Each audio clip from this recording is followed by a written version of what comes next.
Assalamualaikum warahmatullahi wabarakatuh. Baiklah, kami dari kelompok 3 akan mempresentasikan materi tentang landasan pendidikan, mata kuliah dasar-dasar ilmu pendidikan dengan dosen Profesor Dr. Alwan Betri MPD dan Bu Anes Fitria MPD.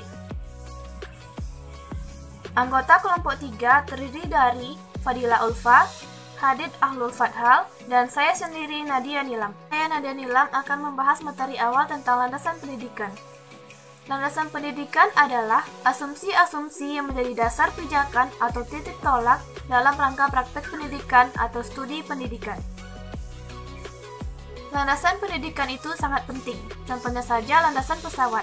Tanpa adanya landasan, tidak mungkin pesawat akan terbang membawa penumpangnya dari suatu tempat ke tempat yang lain. Begitu pula dengan landasan pendidikan. Secara leksikal, landasan itu berarti tumpuan, dasar atau alas. Jadi dengan adanya tumpuan atau dasar tersebut, pelaksanaan pendidikan di Indonesia diharapkan dapat lebih maju. Penerapan landasan pendidikan di lingkup sekolah bertujuan membangun karakter peserta didik yang menjadi individu yang berakhlak mulia. Fungsi landasan pendidikan. Yang pertama, sebagai pijakan utama, yaitu sebagai pijakan yang kokoh, adil, untuk memastikan keadilan pendidikan. Yang kedua, barometer utama, yaitu untuk memastikan kualitas pendidikan yang terarah sesuai dengan kebutuhan dan tujuannya. Ketiga, landasan perlindungan hukum, yaitu untuk menjaga keadilan dan kemerataan pendidikan. Dan yang terakhir, perlindungan fungsi pendidikan. Maksudnya di sini agar pendidikan tidak disalahgunakan untuk hal-hal yang buruk. Landasan pendidikan. Yang pertama, pendidikan menjadi hak seluruh manusia tanpa adanya syarat apapun. Hal ini telah tertera dalam Pasal 31 Undang-Undang 1945 mengamanatkan bahwa pendidikan merupakan hak bagi setiap warga negara, tetapi pendidikan dasar merupakan kewajiban yang harus diikuti oleh setiap warga negara, dan pemerintah wajib membiayai kegiatan tersebut. Kedua, pemerataan pendidikan dari segi kualitas bagi seluruh umat manusia. Pemerataan yang dimaksud di sini bukan sekedar kesamaan cakupan materi masing-masing daerah, tetapi juga memaksimalkan pembelajaran.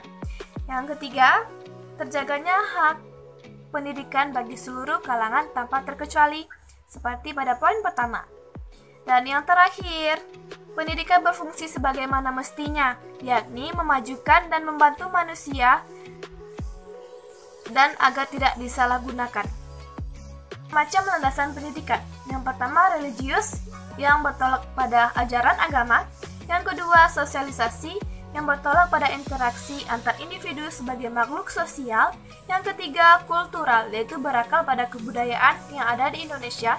Yang keempat, yuridis atau hukum, yaitu berdasarkan peraturan perundang-undangan. Yang kelima, psikologis, yaitu informasi tentang kehidupan manusia pada umumnya. Mari kita bahas satu persatu. Yang pertama, landasan religius pendidikan, yaitu seperangkat asumsi yang bersumber dari ajaran agama yang dijadikan sebagai titik tolak dalam pelaksanaan pendidikan. Landasan religius ini sangat penting dalam pendidikan di Indonesia, karena negara kita adalah negara yang mengakui adanya Tuhan. Sebagaimana bunyi Pancasila sila pertama, yaitu ketuhanan yang Maha Esa. Jadi, pendidikan di Indonesia itu tidak boleh melawan atau bertentangan dengan ajaran agama. Penerapan landasan religius dalam pendidikan. Yang pertama, pembelajaran agama yang bertujuan untuk mendidik akhlak siswa. Yang kedua, kegiatan infak dan zakat. Yang ketiga, berdoa sebelum dan sesudah pelajaran. Berikutnya, tadarus sebelum memulai pelajaran. Adanya kegiatan forum Anissa yang dilakukan di sekolah, dan sholat zuhur berjamaah. Landasan sosiologis pendidikan adalah acuan atau asumsi dalam penerapan pendidikan yang bertolak pada interaksi antar individu sebagai makhluk sosial dalam kehidupan bermasyarakat.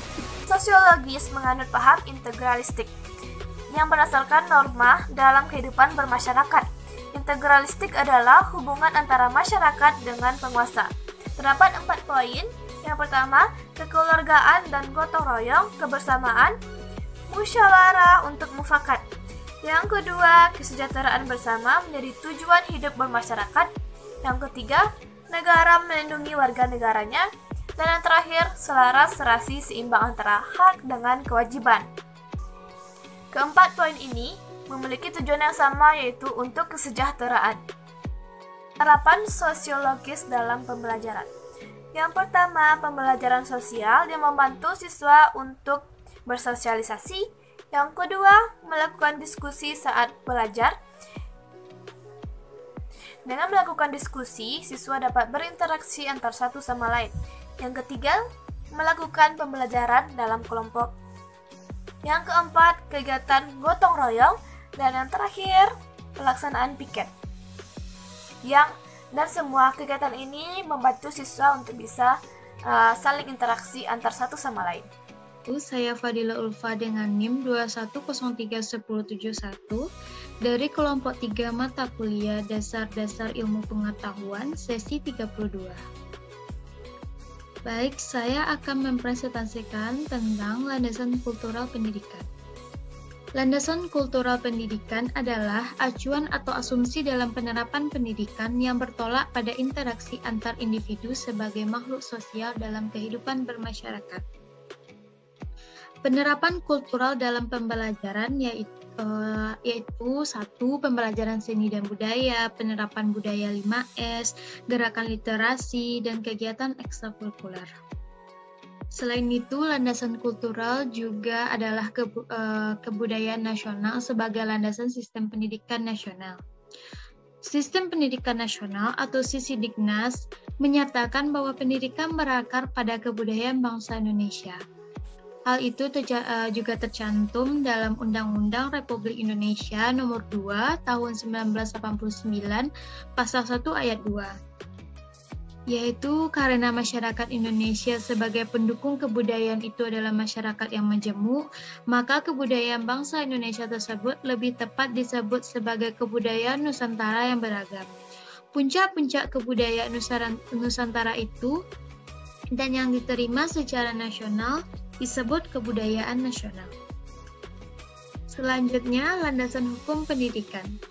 Landasan hukum pendidikan adalah acuan atau asumsi dalam penerapan pendidikan yang bertolak pada interaksi antar individu sebagai makhluk sosial dalam kehidupan bermasyarakat. Penerapan hukum dalam pembelajaran yaitu pelaksanaan ujian akhir nasional dengan standar nilai, keputusan kenaikan kelas dilakukan 1 tahun sekali, dan penerapan undang-undang guru dan dosen. Selain itu, landasan hukum seseorang guru boleh mengajar adalah surat keputusan tentang pengangkatan sebagai guru.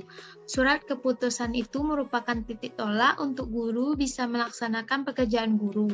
Begitu pula halnya mengapa anak-anak sekarang diwajibkan belajar paling sedikit sampai dengan tingkat SLTP adalah dilandasi dari peraturan pemerintah tentang pendidikan dasar-dasar dan ketentuan tentang wajib belajar.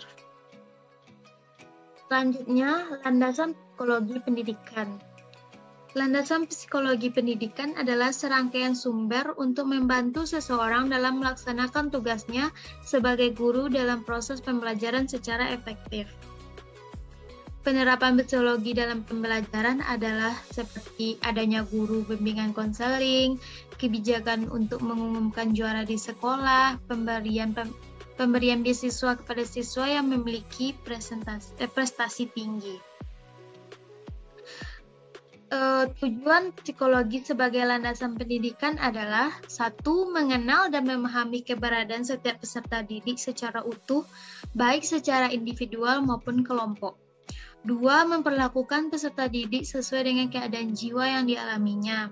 3. Membantu peserta didik dalam mengatasi masalah pribadi yang dihadapi, mewujudkan tindakan psikologi yang tepat dalam belajar dan mengajar.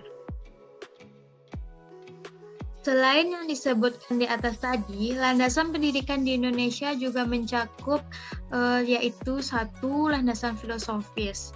Tujuan filosofis itu suatu praktik pendidikan sebagai sebuah ilmu. 2. Sosiologis, yaitu anggapan yang bersumber dari belajar sosiologis dengan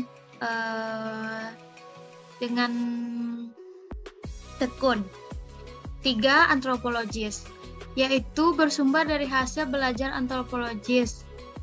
4 historis, yaitu rencana dan praktek arah lampau, dan 10 ekonomi, yaitu mencakup faktor-faktor yang benar dan penting dalam ekonomi. Landasan filosofis adalah landasan yang berkaitan dengan makna atau hakikat pendidikan yang berusaha menelaah masalah-masalah pokok dalam pendidikan, seperti apakah pendidikan itu, mengapa pendidikan diperlukan, dan apa yang seharusnya menjadi tujuan pendidikan. Contoh landasan pendidikan filosofis adalah perennialisme, esensialisme, progresivisme, pedagogi kritis, dan eksistensialisme. Perennialisme ini dalam hal pendidikan memandang bahwa tujuan utama pendidikan adalah untuk membantu siswa dalam memperoleh dan merealisasikan kebenaran abadi. Aliran ini menilai bahwa kebenaran itu bersifat universal dan kontan. Maka jalan untuk mencapainya adalah melatih intelek dan disiplin mental.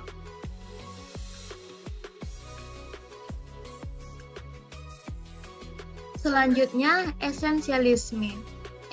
Esensialisme adalah suatu paham yang menyatakan bahwa suatu entitas memiliki karakteristik yang inheren dan melekat sehingga tidak dapat dipisahkan dengan entitas tersebut dan sekaligus mendefinisikannya.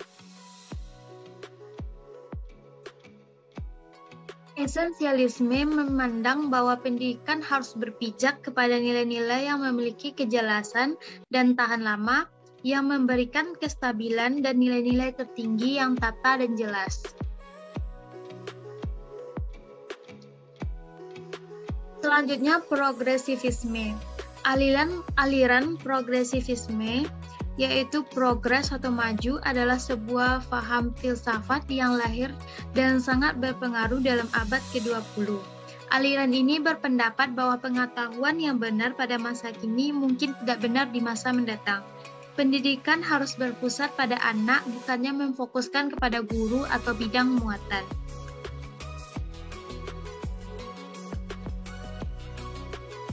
Selanjutnya, pedagogi kritis. Pedagogi kritis adalah filsafat pendidikan dan gerakan sosial yang telah mengembangkan dan menerapkan konsep dari teori kritis dan tradisi yang terkait dengan bidang pendidikan dan studi budaya.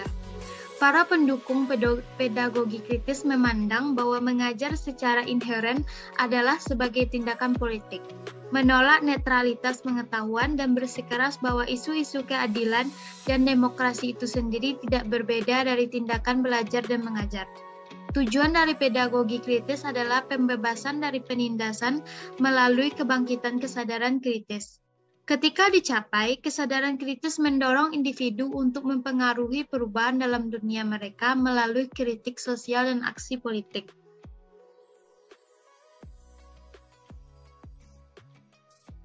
Dan yang terakhir ada eksistensialisme.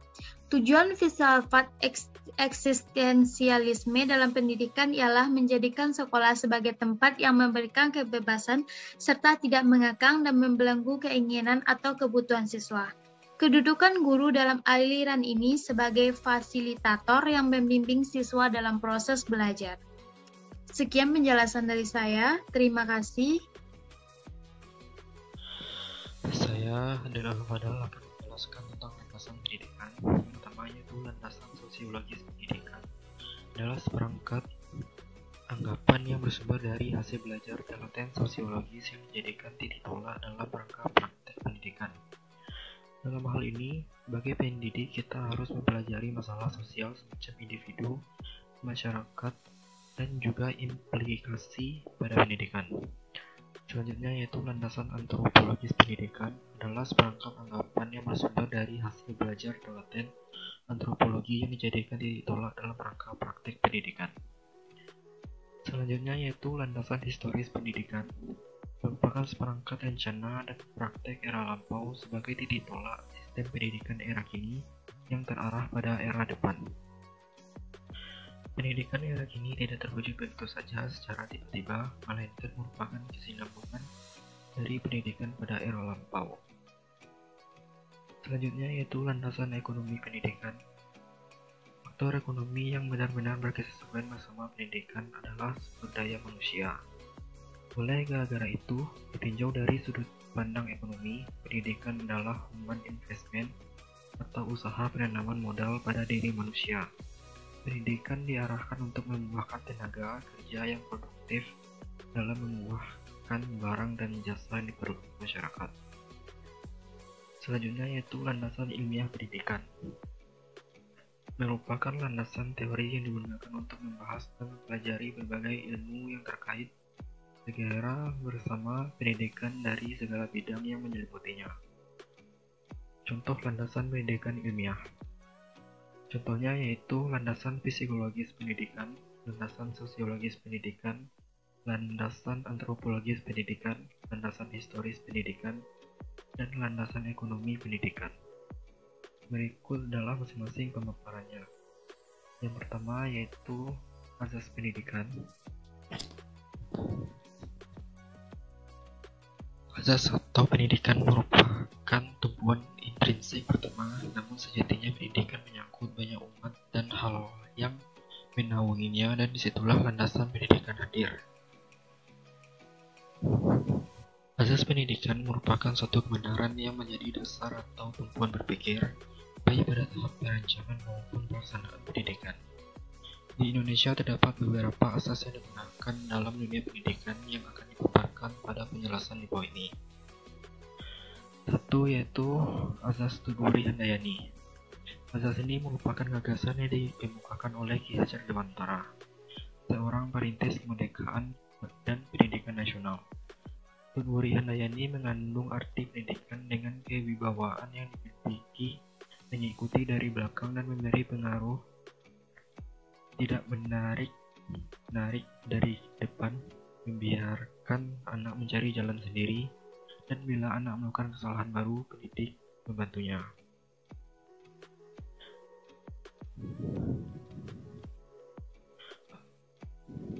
Asas Tudori Handayani yang kini menjadi semboyan Kemendikbud pada awalnya merupakan salah satu azas 1922, yakni 7 buah azas dari Perguruan Nasional Taman Siswa yang didirikan pada tanggal 3 Juli 1992.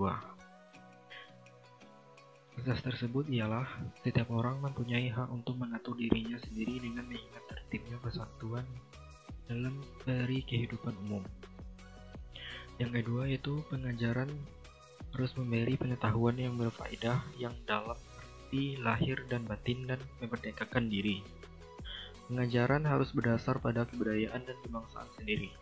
Pengajaran harus disebar luas sampai dapat menjangkau kepada seluruh rakyat.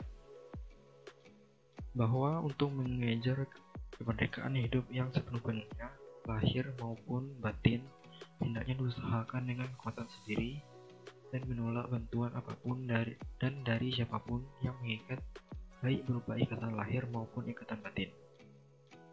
Bahwa sebagai konsekuensi hidup dengan kekuatan sendiri, maka mutlak harus membelanjai sendiri segala usaha yang dilakukan.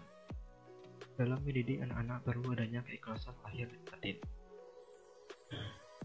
Selanjutnya yaitu asas pendidikan sepanjang hayat.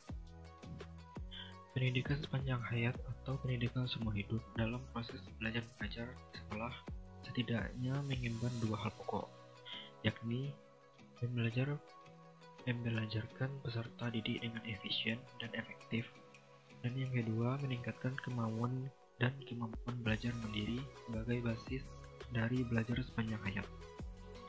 Selanjutnya yaitu asas kemandirian. Asas kemandirian dalam belajar.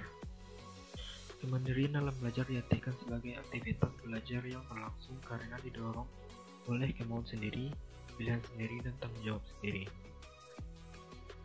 Selanjutnya yaitu unsur-unsur pendidikan. Unsur pendidikan adalah satu satuan yang mendirikan dan memungkinkan terjadinya suatu proses pendidikan. Berbagai satuan unsur pendidikan tersebut menurut El-Fakmi adalah sesederhana penjabaran berikut ini.